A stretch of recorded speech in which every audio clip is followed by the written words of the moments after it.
Oh, what are you doing? Well, what's someone else turns off? What? I mean, all right. Okay. That's funny. I really hope that the rest of this show goes like that, because, guys, when I say I've written no jokes, that's not a joke. That's yeah. Thanks for tuning in. If you have, I doubt that anyone is there. Hi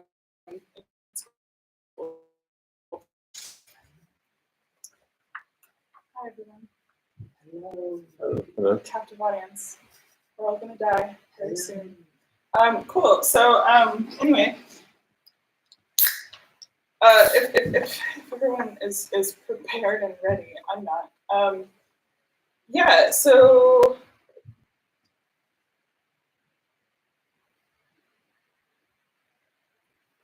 yeah. So part of part of it I'm going to be reading off the page, and it's going to be really boring. And part of it I'm going to try to riff stuff, and it'll be unfunny and maybe a little bit embarrassing. And yeah, I mean, I think I was hoping to do sort of like a Daniel Kitson-esque thing, where some of it is like overwritten to the point of being like ways to speak, and then the other parts were going to be more riffed, but I'm really tired and quite a bit frazzled, so I kind of don't really have a lot of faith in my ability to riff right now, but we'll see what happens. Here we go. All right. Trying to write a show about the state of the world right now feels like any specific issue I might mention would date this show faster than a flip phone in an early 2000s teen movie. The changes are so rapid that every reference is dated as soon as you make it. It's almost easier to pretend people aren't glued to their phones 24/7 with algorithms feeding them a custom stream of subliminal consumerism and horrific world events. It's hard to know if things have always been this horrific and overwhelming, or if we just have more access to anxiety now. Is the world suddenly on fire, or is this business as usual? Have we always been frogs in a boiling pot, but we're just coming to this realization? Someone's tapped us on the shoulder and said, "Boy, mate, look at all those bubbles." Okay, cool. We're inundated with it in a way we've never been before. I guess humans have always been horrible to each other, but it wasn't constantly in our faces. There's too much happening for anyone to keep track of, and so much of it is so devastating that it's hard to want to look into it, so we're fine with letting the news media direct our attention to the most pressing topics. Remember for a few years how the only thing that really stuck on the news was COVID? And then Russia invaded Ukraine, and we were all so excited that white people were blowing each other up that we decided to ditch the pandemic and talk about that instead. And even though things in Palestine have been rough for literal decades, it suddenly became the hottest protest on the block. And now we can forget that old chestnut in favor of something really important. Coldplay. You, what's your algorithm on Instagram? What do you see a lot of?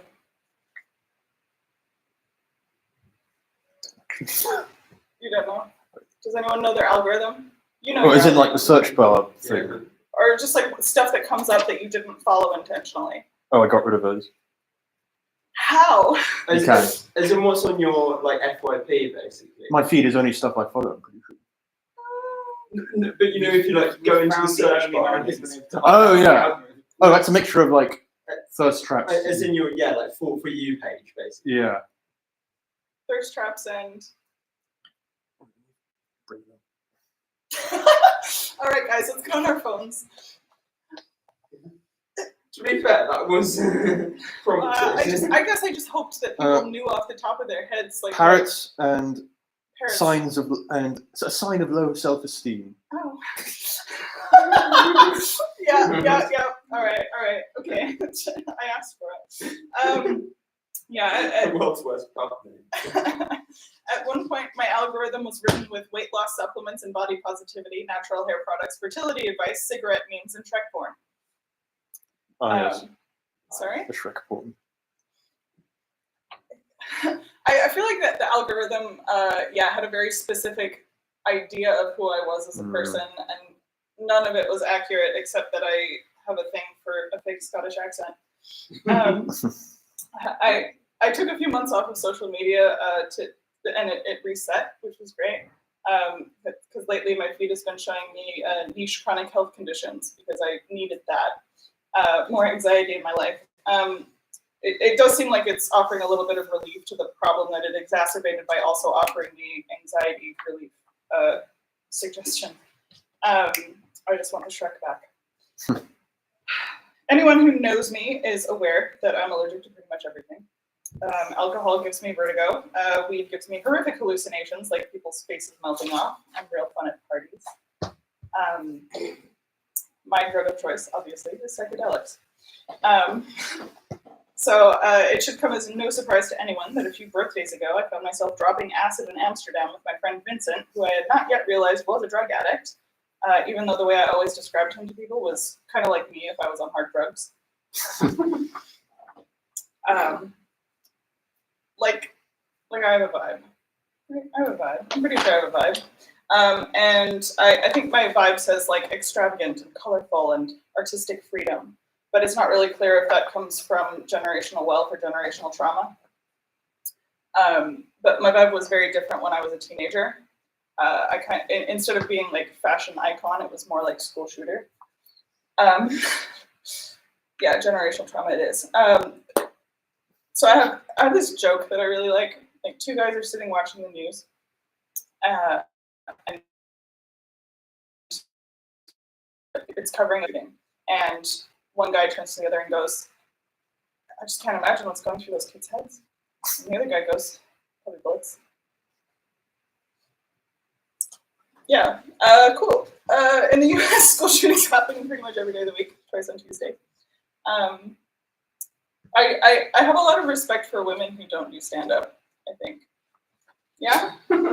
Like, I think I have a very little respect for people in general who do stand-up. I think stand-up attracts a very particular kind of person.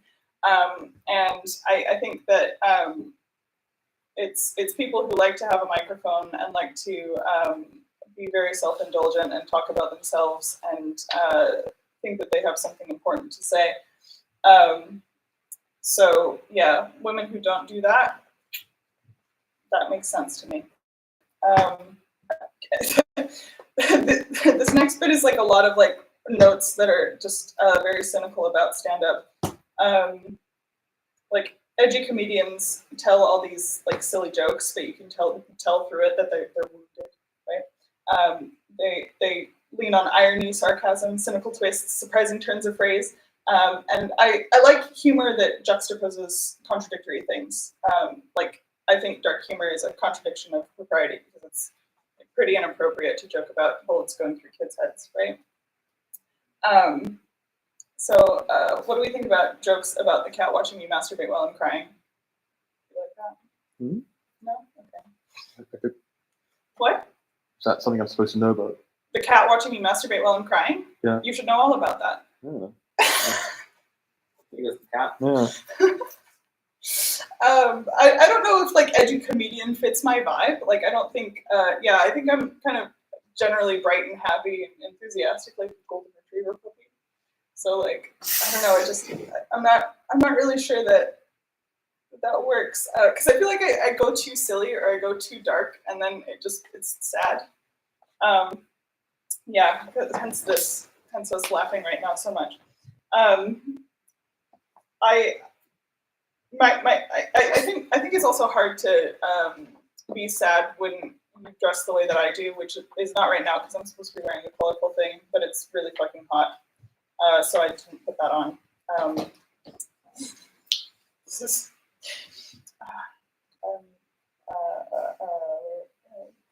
cool. My therapist calls it dissociation. My trauma happened to somebody else. I don't know her. I changed my name, moved to a different country, went into hiding.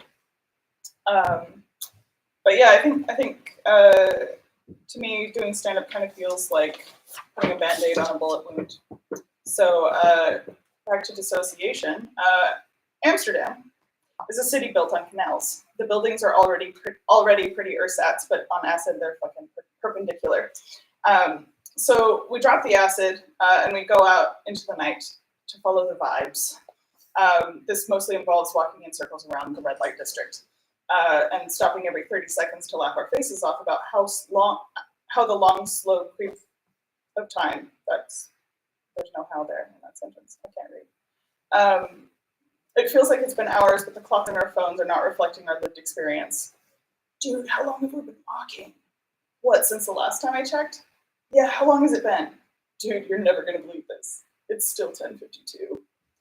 Still? Cue helpless laughter. Eventually, I successfully convince him that the vibes we've been chasing are just colored lights, and we might try our luck further afield, lest we accidentally find ourselves ushered into some raucous sex party that neither of us can actually afford.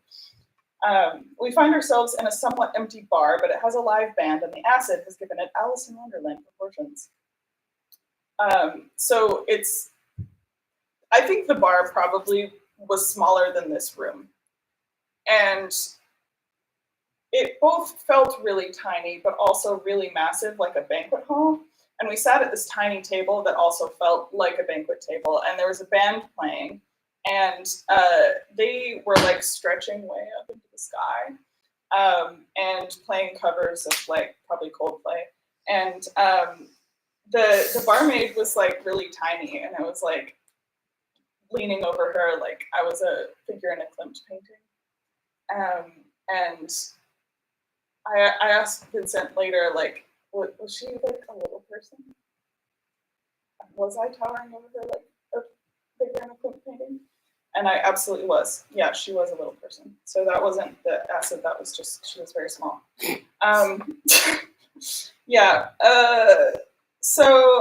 Okay. So we a bit further into the night we meet these two guys, and one of them is like dressed like a sailor, and he starts giving me a lap dance, and I'm so fucked up on acid that I can't even really talk.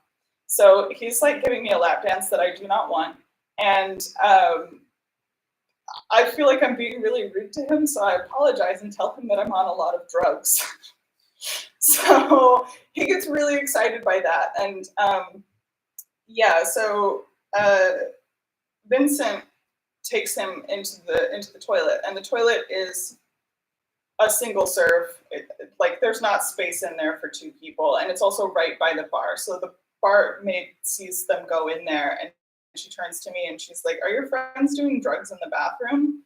And as mentioned previously, I can barely talk at this point, and I have no idea what's going on. So I'm just like, I don't know. And she feels really sorry for me. So she goes to just like figure out what's happening and takes the bouncer with her. And there's a bit of a scuffle, and Vincent drags me back out onto the street, and start heading to the black dancing sailor's house.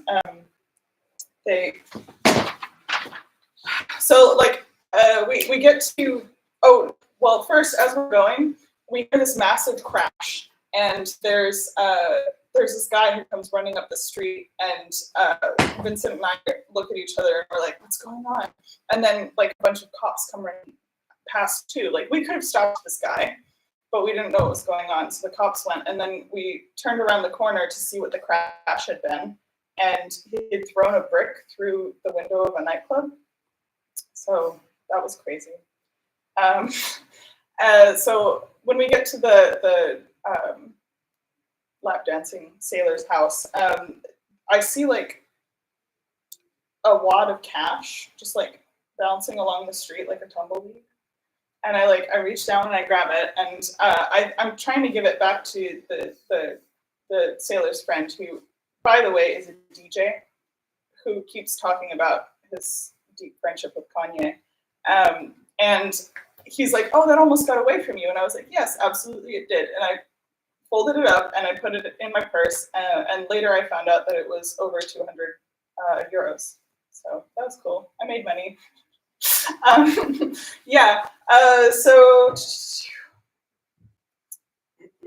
really like the word tumbleweed. That was a good face. I like that reaction. Yeah, tumbleweed. Tumbleweeds are cool. I think they're a bit like it kind of it gives me the same feeling as bin chickens. Bin chickens are a really pretty bird that Australian people have, and they call them bin chickens because they eat garbage. Which I don't know. It's kind of this funny thing because they're really pretty,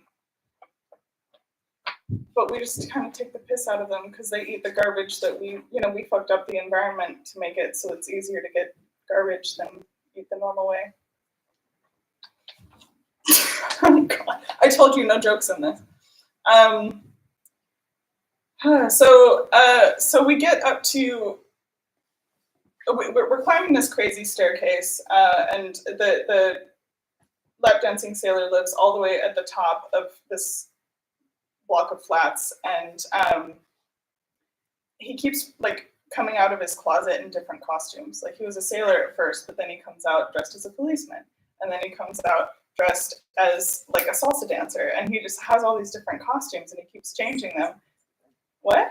He's like a sexy Mr. Ben. Something like that. I think he might have been a gigolo. I don't know. It was crazy. He was just like a gigolo. Well, That's no, genuinely. that is such a good description of a comedian. Prepared to debase myself for money. Yeah. Well, I'm doing it for free, so okay. But I don't know. It was a really cool thing to like be in this guy's house, and he just kept doing that. And I've told this story before, and people were like, "Was he really doing that, or did you just think that he was doing that?" I think he was really doing it. But he had a gramophone, and he started like, it was like hand cranked, and he started playing this German record from like the 1800s, and he was like, "Imagine we're in a park, and I've made you a picnic, and we're falling in love," and he was just like trying to do a thing, and I was just, I still couldn't talk. They didn't rob us or rape us, and it's a miracle because they really could have. So eventually, the guy's Dutch neighbor comes over. She's really angry. It's like 3 a.m, and she's like, "What the actual fuck, you guys? You're making so much noise." But of course, she says all of this in Dutch. But you know what they're saying. Like, an angry neighbor knocks on the door in any language, that you're gonna know that that's what they're saying. So we decide to go to the DJ's house. How did you know it's Dutch if you didn't speak Dutch? We were in Amsterdam. That's what they speak there. Although they do speak English better than Americans, I would say. They speak Flemish as well. I'm getting So distracted. You are getting distracted. Yeah, that's all right. It's probably more entertaining than this. So we're getting in an Uber, and this is the part who's saying you'll love this. It's a transportation bit. So we get in an Uber, but there's not enough room for all four of us. How do numbers work? Yeah, there were only 4 of us. So the sailor gets on a bicycle, and we're in the Uber, and he gets to the location before we do on a bike, and that was crazy. Yeah, but the transportation bit that's fun is the flight stuff. Okay. Was he still a sailor when he was on the bike? That's a really good question. That's a really good question. I have no idea. Did he dress as Lance Armstrong for that bit? As Lance Armstrong. Why don't you just remove the testicle? Loads of drugs. All right. So I was on a flight once where we had to make an emergency landing because the flight attendant broke her leg. But at least she survived the trip. Because the flight I was on before that, someone died. When you're on a plane and someone is experiencing a medical emergency, they give you lots of updates. When the flight attendant broke her leg, they announced over the intercom exactly what was happening. They told us we have to reroute the plane, and then we're going to have to refuel. And so we do the emergency landing. They do the refuel. It takes ages. We continue on the flight, and then sort of hours and hours later, when we get to the destination, they update us again, and they're like, "Oh, she's out of surgery. She's doing well." And they gave us updates consistently all the way through, and that's how you know things are okay. Because if someone dies, they don't give you any more updates past the first emergency call, like to find out if there's a doctor. So they did the call, and right. So they don't typically make an emergency landing for deaths on planes, which happens way more often than you think. I think they just tell people around them that they're just like asleep, and then continue the flight. Especially if it's like happening when it's over the ocean, because it's like, I mean, what are you gonna do? Like, it's really expensive to make an Just emergency fact-checking. landing. What? It's just fact checking. What? Don't worry. I'm making a dumb joke. Okay. At least one of us is making jokes. That's good.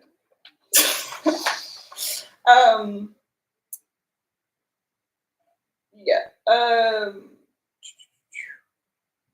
Okay, so I the way that I know that the guy was dead for sure is when we landed. You know how everyone like makes a bum rush to the overhead compartments to grab their stuff? They told us to not do that. They told us to keep our seats because they needed the aisles clear. Someone needs help off the plane. So we finally get off the plane. We finally get off. I'm glad you found something funny. So we get off the plane, and I saw the body on a gurney, wrapped head to toe in a yellow tarp. What? I assume they carried him off. I'm not sure. It didn't happen near me. I didn't see that. He didn't pass. It didn't pass. He did pass, but not by me. I'm still just imagining a weekend at that situation when they play with a wheelchair. I mean, potentially that is what happened. Like, I don't know though, because I wasn't sitting near it. So it was an international flight. It was really big. So no idea. But I have a good pun. Continue on the journey. Put the body on a gurney.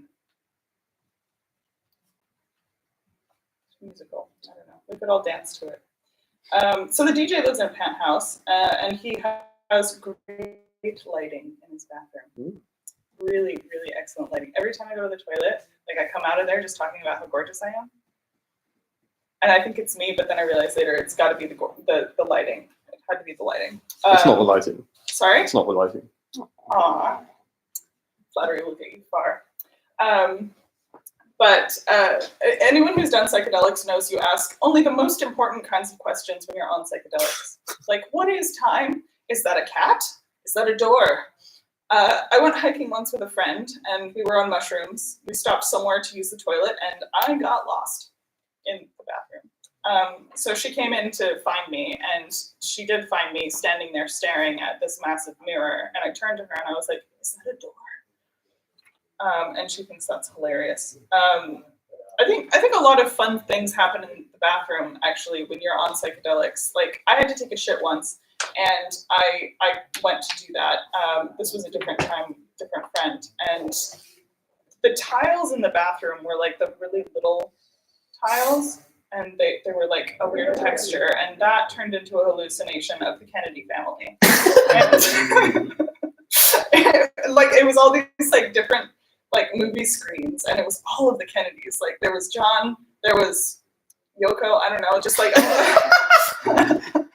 all these different. I just knew. Sometimes, like, that's how hallucinations work. You just know. Like, it's not like okay. The best I can explain it is this other hallucination I had where a thought slapped me in the face. It was a visual and a sensorial emotional, or I guess emotional kind of. It was such a complex experience. I couldn't tell you what it looked like, even though it was partially a visual thing. Yeah, it's like it's a bit like, say you had a dream about the Kennedy family. Like, regardless of whether that was an accurate visual representation, you'd know who they were in the dream. Fact checking. Yeah. So Aeroplane psychedelics. Yeah. So I knew it was the Kennedy family. We were hanging out, and then every time afterward, when I was with that friend, if I needed to take a while in the toilet, I would tell him that I was going to go visit the Kennedys. That's my euphemism for taking a shit. So I'm going to paint you a picture, because I think every druggie knows this feeling. What are you going to say? There's some sort of wordplay to be made about like your mind being blown in much the same way that JFK's was. No, that's good. That's good. Okay, I'm gonna paint you guys a picture. Like, close your eyes. Close your eyes. Okay. Imagine you're crying in the shower as the world falls down around your ears, trying to masturbate while avoiding the judgmental gaze of your cat. Is that a cat? And the shower curtain wraps you in a tender, mildewy embrace, because let's be honest, it wouldn't feel like home if it wasn't just a little bit disgusting. And the cling of the plastic calls to mind that yellow tarp at the airport. And in that moment, you climax. What follows is the worst feeling in the world, because you know, deep in your heart, you know, you will never come that hard again. We love relatable content. Sorry, it just made me think about film Crash. I don't know that. Where they jack off over car crashes. They They do. jack off over car crashes. They're like a cult of people who Do get they jacked off like over during the car car crash or just watching? crashes. Watching like car crashes. So they cup Kind of, car crashes. Yeah. All right. Yeah. It sounds a bit like Death Proof. Is that? Actually, I haven't seen Death Proof, but isn't it's Tarantino. yeah. If it's Tarantino, it's probably speaking, not car crashes. No, there's car crashes. Yeah, There's speed involved. Isn't it Death Proof? It's like he's like a stunt man who kills people. Or something. Yeah, he makes their cars crash. And yeah. Yeah, so Crash, it's more like it's like people that they get kind of sexually aroused by. I got that part. Yeah, but it's the sense of kind of like. I don't think they make them happen. No, they do. Like it kind of escalates as it goes. Yeah, it's so it's like kind of ramming back people's. Yeah, been there. It's quite nice. Like commodity fetishism.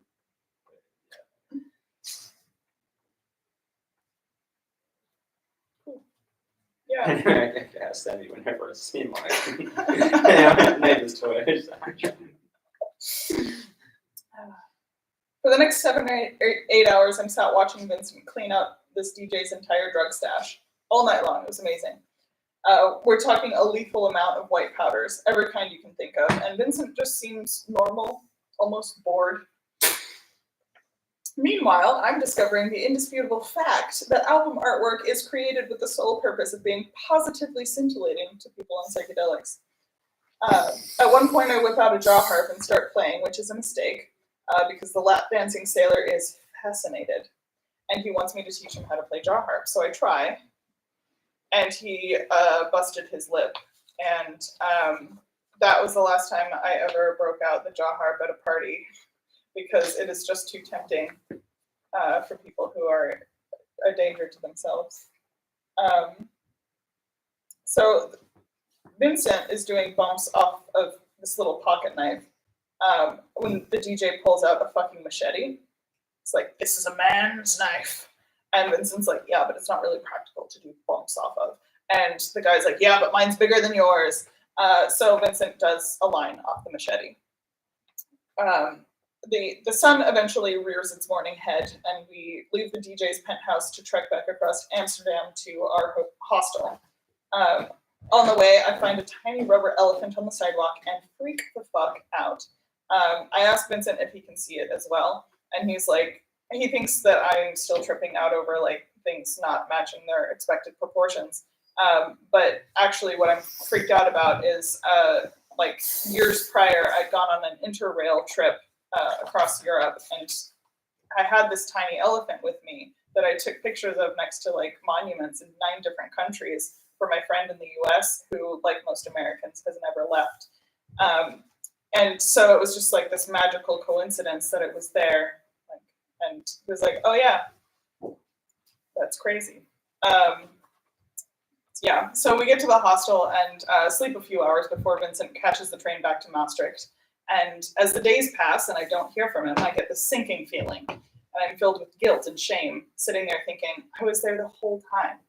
And I did nothing to stop my friend from killing himself. Drug addicts, as it turns out, damn near invincible. He was just sleeping off a K-hole. So even a K-hole made me feel like an A-hole. Even the potential death of a friend just becomes a dad joke in my hands.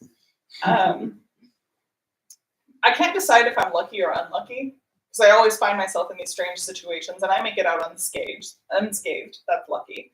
But a more cynical person might point out that it's pretty unlucky to get into these situations in the first place. There's this fabulous Chinese curse. May you live in interesting times. And I feel like I definitely live in interesting times. I mean, we all do, right? There's war, pestilence, political unrest, food and fuel shortages, dead kids, systemic oppression, environmental decline. I mean, the world really is a shit show. And we're just sitting back watching it snort line after line of white powder. And it's always felt like it was getting worse, just creeping along, steadily getting worse. But then it wasn't really good when I was a child either. Like, I'm not one of those people who thinks that like we need to make anything great again, because I'm not sure it was ever great in the first place. It seems like it started way before I even got here. Like, I don't think I can really look back and identify a point that it was feeling like it was getting worse, like more rapidly than it was improving. It's like when you turn 27, they say that's the point when you start aging. Until that point, you're still developing, still growing. But at 27, your cells start dying faster than you're able to replenish them, and it's all downhill from there. A lot of people wake up to back pain and their own mortality in their late 20s and make a concerted effort to be less fun at parties from here on out. I can't relate.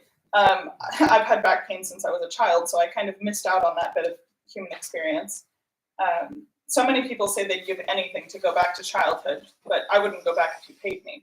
When you're a child, you don't have any control. It's awful. You're so powerless to improve your situation. And even as an adult, what can I as an individual do to stop something like war? Not a lot. I also don't really believe in the collective power of people, which I know is a really unpopular thing to say in these times of protest. But trying to solve the climate crisis with our consumer choices isn't really going to do much in the face of corporations fucking the planet. Like, I'm going to keep recycling, but be damned if you want me to give up my fracking habit. It's not really on us. That's just bullshit. We're supposed to think it's our fault, but it's not something we have a lot of power to correct just by purchasing less plastic. I feel completely powerless to do fucking anything about it. Sometimes it strikes me how surreal it is to be a person in this world. It occurs most of the time when I'm looking at art or attending theater. Like, we're all collected around this thing someone decided to direct our attention to, elevating it to absurd levels of respect, and it's just a slow motion video of a ball being dropped and exploding blue paint all over. Breathtaking, visually arresting, a TikTok trend.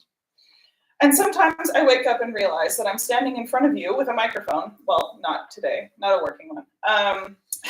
Okay, crazy revelation. But I'm just a clown covering myself in silly string. Or I'm in a pub on acid and not very far away in another part of the world, kids are being murdered, and I don't really know what I'm supposed to do with that. I don't really know what that emotion is. Like what emotion is someone supposed to feel about that? Like, maybe numbness is an understandable and rational response to what's happening, but it's far from comfortable. Cute Pink Floyd. I don't think I have anything to say here that's going to change the world or make it a better place, but I really fucking like flowers. Oh. I think if we can find a bit of sacred in the mundane and a bit of, in the mundane and profane, and find a way to, okay, so this is like meditation I did, and it says the wrong, I don't know what it's supposed to say. Just say it as it's written. No.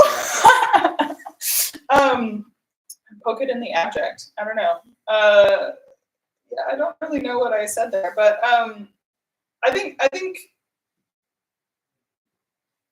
yeah, I don't. Yeah, okay. I don't know if like this is like good advice to just sort of like find a little bit of positivity and just cling to it so you don't kill yourself.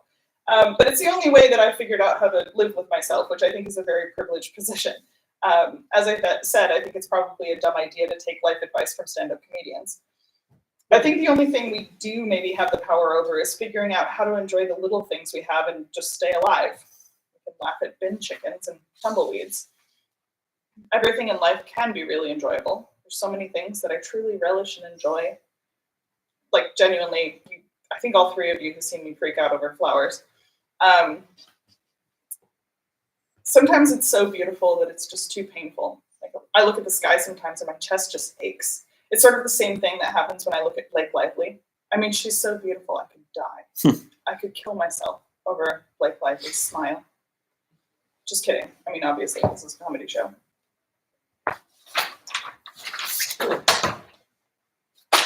I told you, I didn't write any jokes. Yeah. Yeah. I mean, I had some thoughts. Okay. Don't gloss over the Shrek porn. Shrek porn can be 10 minutes or so. Yeah. Just do 10 minutes on Shrek porn. I love that. I love that feedback. Yeah. So what I want to do is kind of try to weave storytelling with observational stuff. So more Shrek porn taken on board. Will Also, do. a joke that I found in my head that I was laughing at is you were saying that school shootings happen every day, but twice on Tuesdays. I was like, less victims on weekends. That's good. Mm. That's good. Yeah. Something Yeah. about less victims on weekends. It's something about living for the weekend. Living through it. That's good. Yeah. I do think almost right. I was thinking like, let's see, you haven't written that many jokes, but it's like almost it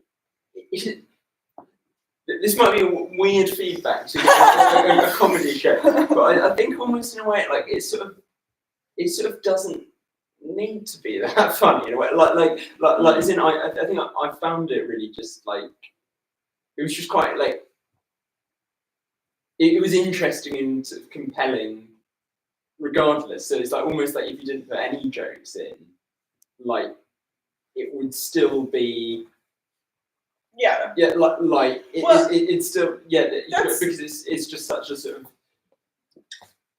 crazy.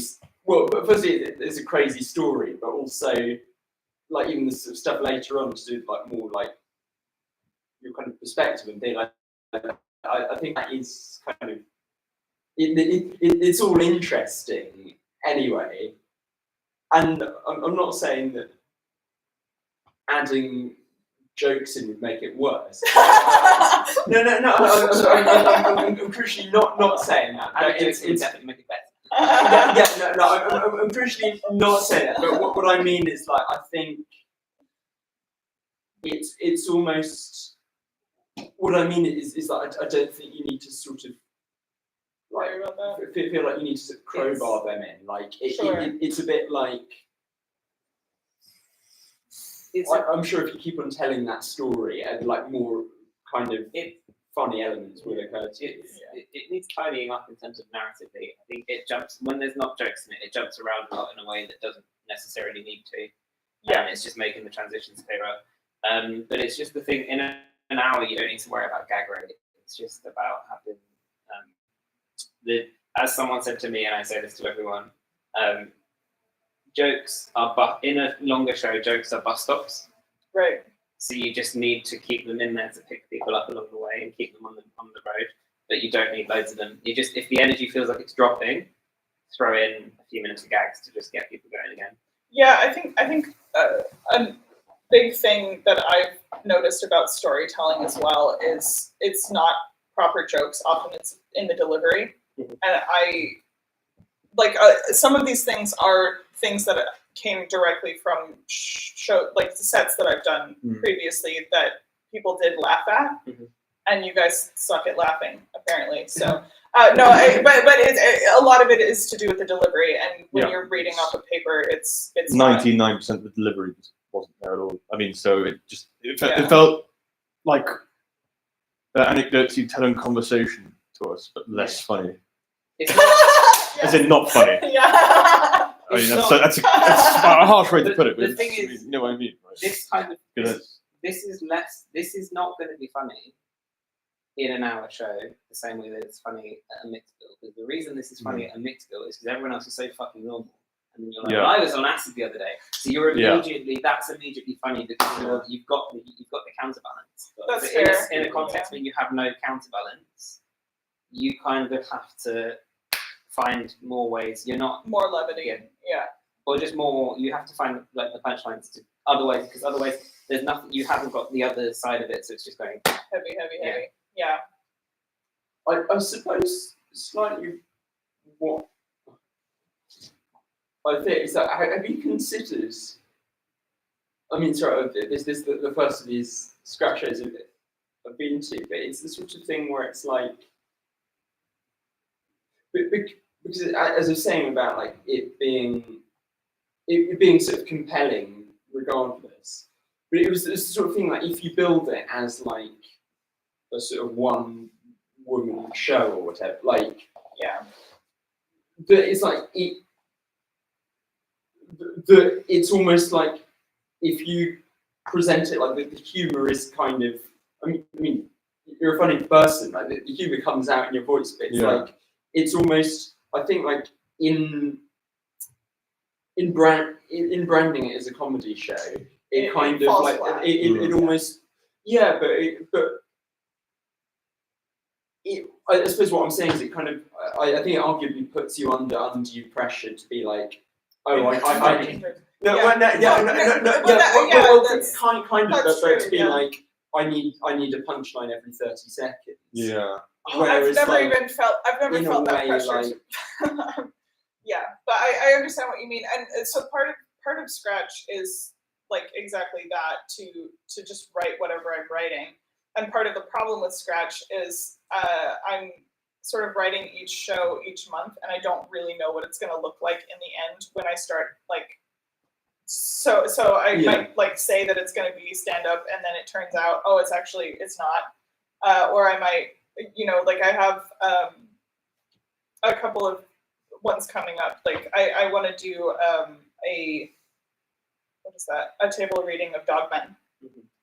Which I don't know if you read the excerpt that but that's a play. It's not, and then there's also the Sorry for the Mess, which is basically like I have like a gut wound and I'm bleeding everywhere, and just like trying to make sure that everyone's like got lemonade and is okay, and like and just like, I'm so sorry for the mess, but I don't realize it's coming from me. Like it's a whole thing about like suppressed feelings. Anyway, but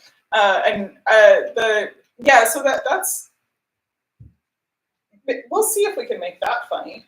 But it's not all meant to be just like straight stand up necessarily. I think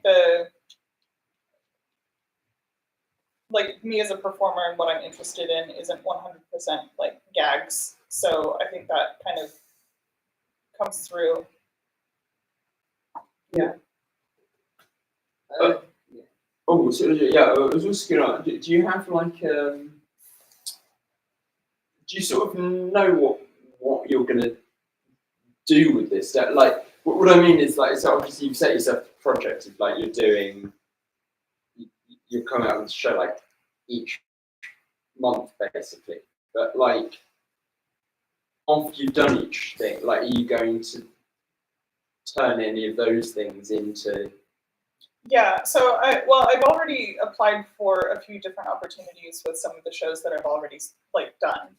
Like Birthday is pretty relatively structurally sound, and then Independently Wealthy is probably the strongest one that I've done so far. Parameters, I don't want to do that ever again. I made Freddie do it the other day. It was that, but for an hour. You told me there's video. I want to see.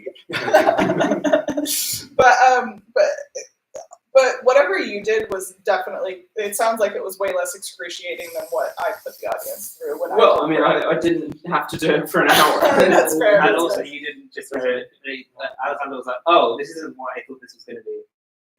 Yeah, I'm doing. It was. I didn't realise that was an option. It was so bad. Yeah, Parameters was, oh god.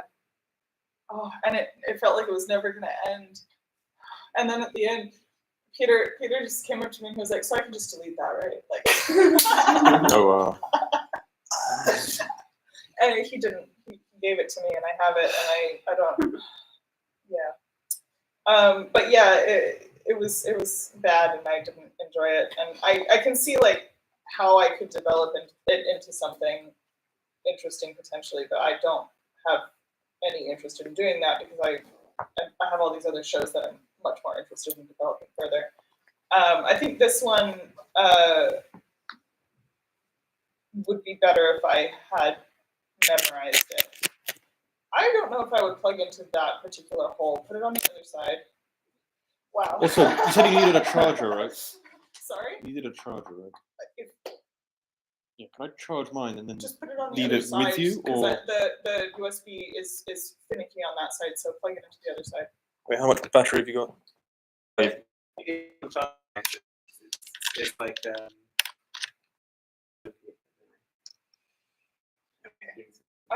Anyway, Yeah, so I've submitted Independently Wealthy and an hour about birthday to a couple of different things, and I'm actually working on an application with Dogmen to Soho Theatre right now, and yeah, I mean, ultimately, what I want to do is like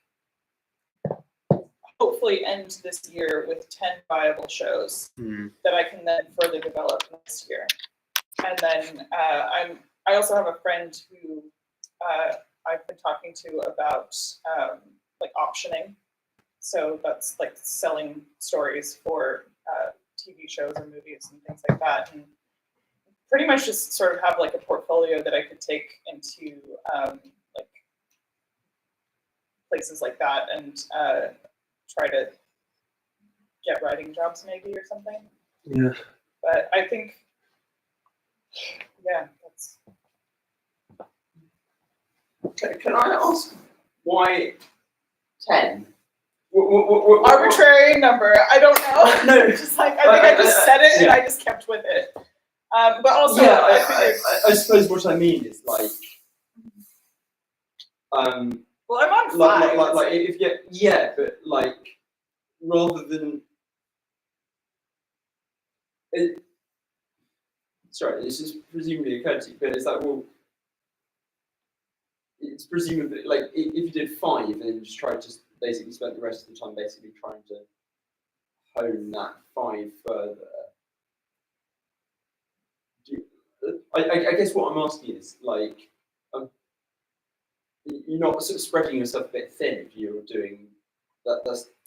It's like it's just a lot to be working on simultaneously. Mm-hmm. Yeah. Also, this content is a lot of it's the same as the one I saw, right? No. Really?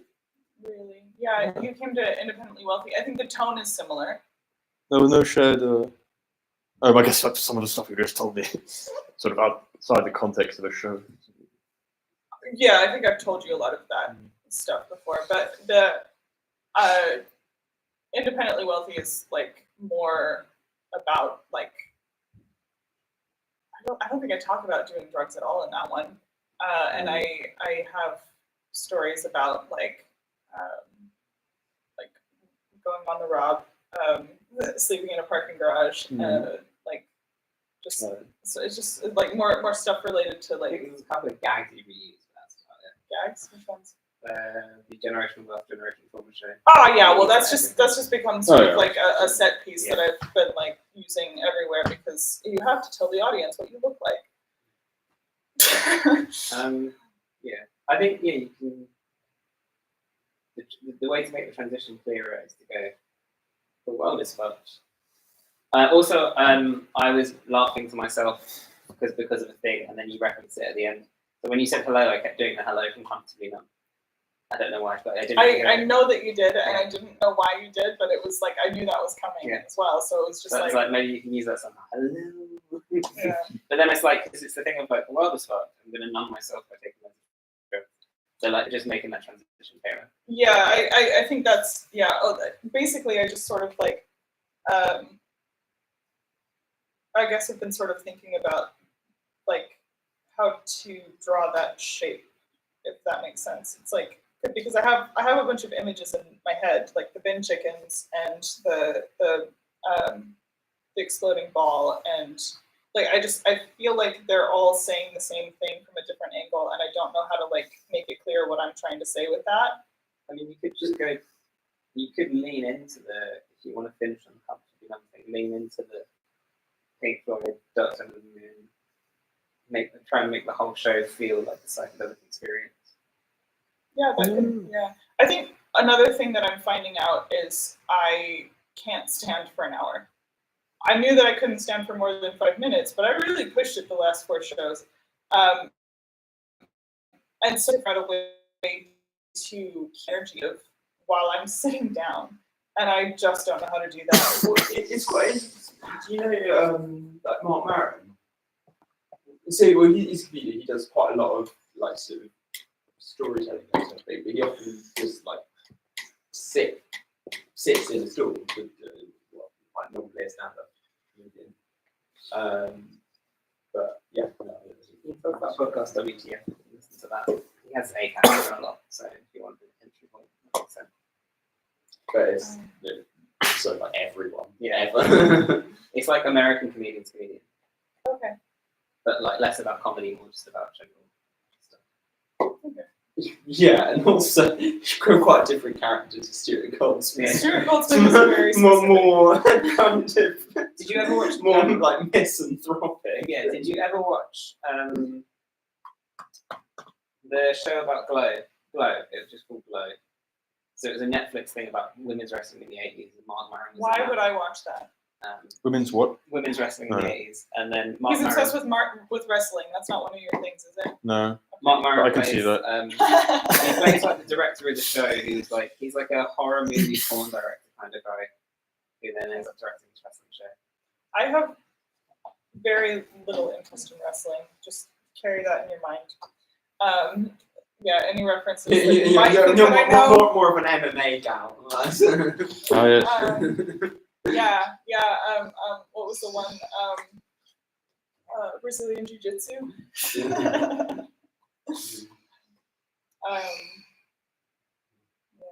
But The world's most aggressive bikini wax. what was I gonna say? I was gonna say something. We were talking about wrestling. You could do the show if you wanted to do. This is a very high concept idea. Oh. But if you wanted to do a show, From you, never. if you wanted to do a show, if you wanted to do a psychedelic show where you didn't stand, just have everyone lie on the floor, project stuff on the ceiling. You're like a sort of happening. Yeah. Well, what I could do is just project, just do video of me and project that on the ceiling, or like do like. I hate those like dumb visual things though. But like, if you created a show where everyone could just lie on the floor and give Cover them all in silly string. if you want, and then like maybe just make them listen to Dark Side of the Moon from start to finish. with a story. Increasingly like not. Just want to see whether it syncs up. Oh, like Wizard of Oz. Yeah. Could we do that? Just hire a venue and stick the Wizard of Oz and Dark Side of the Moon on. What time are we? It's 9:15. I'm gonna leave in about. Yeah. What do you want to get to? I think I might be coming down with a fever, possibly. Oh. Okay. Peter McGlatterly, I think is his name. I shouldn't say his fucking full name on it. YouTube. Shit. I'm sorry. What? Yeah, doxing. I'm doxing him. Oh, is this all recorded? Yeah. This is all good recording. grief. I'm sorry. I've got access to hear all my feedback. You can watch it back later and see. Wait, I mean, you can't dox someone if they've posted something on your YouTube video with their full name. It's not quite their full name. I just know their full name, and so I've said it, and so it's. Do you know their IP address? It's no.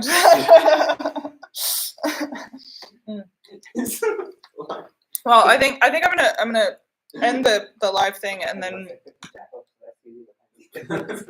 thank you for anyone who watched this. I really appreciate you. For those of you, just like.